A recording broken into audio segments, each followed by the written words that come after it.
एक खूबसूरत सरसब्ज जंगल में एक ज़हीन और रंग-बिरंगा पैरेट रहता था जिसका नाम पीपो था। पीपो बहुत खुशमिजाज था और रोज़ आम के दरख्त पर बैठकर गाना गाता था। तमाम जानवर उससे मोहब्बत करते थे। एक दिन एक चालाक लोमड़ी जंगल में आई जिसका नाम रोकी था।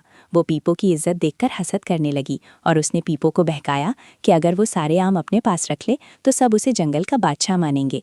पहले तो पीपो ने इनकार किया, मगर आहिस्ता आहिस्ता वो लालच में आ गया और अगले दिन उसने ऐलान किया कि अब सारे आम सिर्फ उसी के होंगे।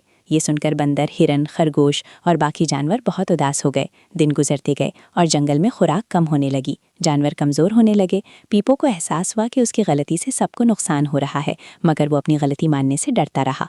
फिर अचानक एक ज़ोरदार तूफान आया।